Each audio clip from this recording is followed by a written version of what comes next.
नमस्कार दोस्तों, बहुत बहुत स्वागत है आपका आपके अपने पसंदीदा YouTube channel Pradeep legal help में। मैं आपका मित्र प्रदीप गो एडवोकेट। तो दोस्तों, आज एक बार पुनः हमारे साथ मौजूद हैं राखी की पाठशाला यूट्यूब चैनल से राखी गौड़, जो कि हमारी छोटी सिस्टर हैं। इनका यूट्यूब पर राखी की पाठशाला नाम से यूट्यूब चैनल है, जिस पर बायो बहुत ही अच्छा पढ़ाते हैं। तो यदि आपके घर में भी कोई 10th 12th या ग्रेजुएशन का या कंपटीशन एग्जाम की प्रिपरेशन करने वाला कोई स्टूडेंट है, तो आप उसको सजेस्ट जरूर करें और राखी की पाठशाला यूट्यूब चैनल को आज ही सब्सक्राइब करें, क्योंकि राखी मैम बायो बहुत ही अच्छा पढ़ाते हैं।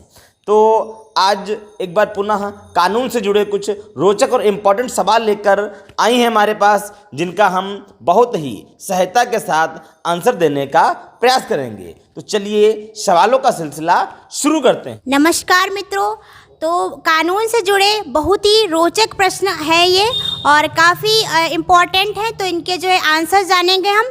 तो यहाँ पर मेरा पहला सवाल है, जब कोई अप्रिय घटना घटित होती है तो सबसे पहले क्या करना चाहिए? तो चलिए जानते हैं। जब कोई अप्रिय घटना घटित होती है तो लोग अक्सर परेशान हो जाते हैं, घबरा जाते हैं, उनकी समझ में नहीं आता है कि उनको क्या करना चाहिए। लेकिन ऐसी स्थिति में सबसे पहले तो अपने आप को संभालना चाहिए और उसके तुरंत बाद उस घटना की सूचना पुलिस को देना चाहिए।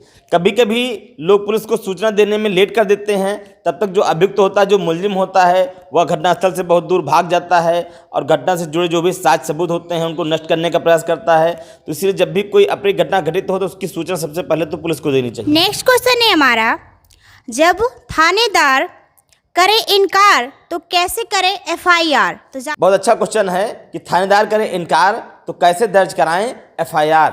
दोस्तों, कभी कभी ऐसा होता है कि लोग अपने पद और प्रतिष्ठा का गलत दुरुपयोग करते हैं और थाने पर जो पुलिस अधिकारी होते हैं उन पर नाजायज दबाव बनाते हैं और सामने वाला जो पीड़ित पक्ष होता है उसके FIR को पंजीकृत नहीं करने देते हैं। पुलिस कहीं ना कहीं एक पार्टी के दबाव में होती है, पार्टी पावर वाली होती है, पैसे वाली होती है, सत्ता वाली होती है। तो जो कमज़ोर पक्ष होता है उसके FIR पंजीकृत नहीं करते हैं और थाने का चक्कर लगाती रहती है और उसकी बात को अनसुना करती रहती है।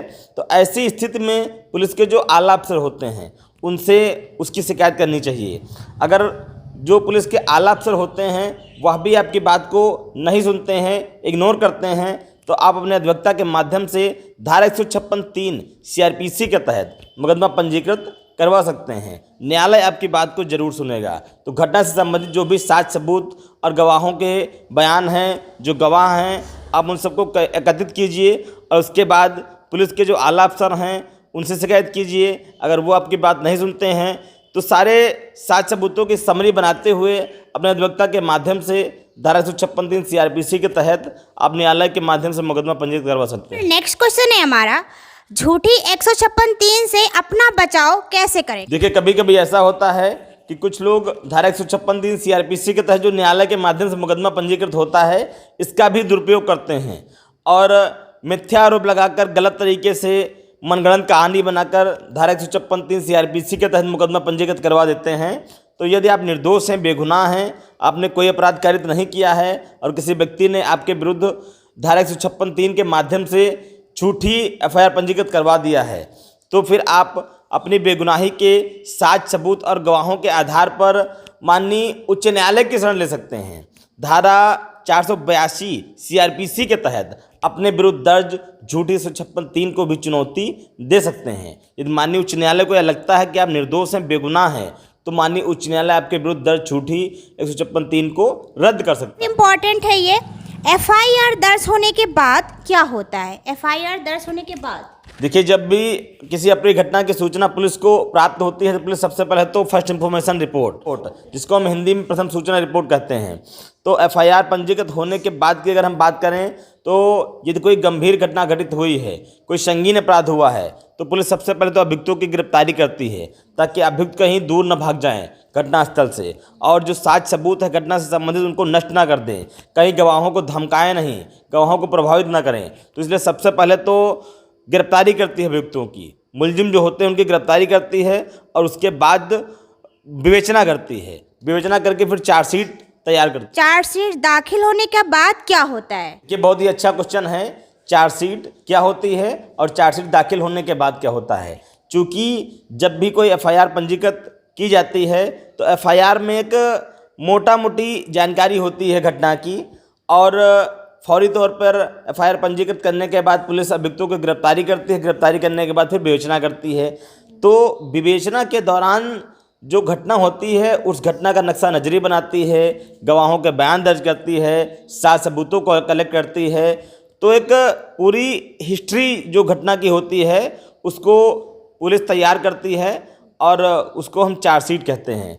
और जो गंभीर अपराध होते हैं उसमें 90 दिन का समय होता है, जो साधारण अपराध होते हैं उसमें 60 दिन का समय होता है, या इतने समय अवधि के अंदर पुलिस चार्जशीट तैयार करके माननीय न्यायालय को प्रेषित करती है। अगर हम बात करें कि चार्जशीट दाखिल होने के बाद क्या होता है, तो चार्जशीट दाखिल होने के बाद फिर परीक्षण होता है, ट्रायल, जिसमें माननीय न्यायालय द्वारा मुकदमे का परीक्षण किया जाता है। उसके बाद पत्रावली का अवलोकन करके मुकदमे के गुण दोष के आधार पे या तो सजा हो जाती है या फिर दोष मुक्त कर दिया जाता है। चार्जशीट दाखिल होने के बाद क्या मुकदमे से किसी का नाम निकलवाया जा सकता है? बहुत ही इंटरेस्टिंग क्वेश्चन है। क्योंकि जब भी चार्जशीट पुलिस किसी मामले में माननीय न्यायालय को सबमिट कर देती है, उसके बाद भी जब चार्ज बनना होता है, चूँकि जब माननीय न्यायालय को चार्जशीट सबमिट कर देती है पुलिस, उसके बाद जब न्यायालय की प्रक्रिया शुरू होती है, परीक्षण शुरू होता है, ट्रायल शुरू होता है, तो उस कंडीशन में धारा 239 सीआरपीसी के तहत आप उन्मोचन प्रार्थना पत्र डाल सकते हैं। जब आपके ऊपर चार्ज फ्रेम किया जाता है तो चार्ज फ्रेम होने के पहले ही आप उन्मोचन यानी कि डिस्चार्ज प्रार्थना पत्र डाल सकते हैं, डिस्चार्ज एप्लीकेशन मूव कर सकते हैं। या अगर सेशन ट्रायल है तो 227 सीआरपीसी के तहत है, और यदि लोअर कोर्ट से ट्रायल आपका हो रहा है तो फिर आप 239 सीआरपीसी के तहत उन्मोचन प्रार्थना पत्र यानी कि डिस्चार्ज एप्लीकेशन मूव कर सकते हैं। तो यदि प्रथम दृष्टि आपके ऊपर अपराध सिद्ध नहीं होता है तो माननीय न्यायालय के पास यह पावर होती है कि मुकदमे से आपका नाम निकाला जा सकता है। यह जानते हुए कि बी किसी बीमारी से ग्रसित है कि उसे कोई घातक सूचना देना प्राण घातक हो सकता है, बी को सूचना देता है, परिणामतः बी की मौत हो जाती है, ए ने कौन सा अपराध किया है? तो इस क्वेश्चन का आंसर जानना चाहते हैं, तो चलिए जानते हैं। देखिए यहाँ पर ए ने सीधी तौर पे कहें तो मर्डर का अपराध किया है, धारा 302 के तहत दंडनीय है। हत्या का अपराध किया है, चूँकि वह जानता था कि अगर हम ऐसा कोई सूचना फला व्यक्ति को देंगे तो उसकी मौत हो जाएगी। तो सीधी तौर पे कहेंगे कि उसका जो है यहाँ पर इंटेंशन था, उसका मकसद ही था कि सामने वाले की जान लेना, क्योंकि वह भली भांति जानता था कि अगर हम उसको यह संदेश देंगे तो उसकी मृत्यु हो जाएगी। इंपॉर्टेंट क्वेश्चंस थे, काफ़ी इंपॉर्टेंट क्वेश्चन थे जिसके आंसर भी हमें बहुत ही अच्छी तरीके से समझाए हैं भैया ने। तो वीडियो काफ़ी इंटरेस्टिंग है, तो आप सभी प्लीज़ शेयर जरूर करिएगा, और साथ ही अगर आपको पसंद आया तो लाइक भी कीजिएगा। Thanks for watching. नम्रता के साथ धन्यवाद।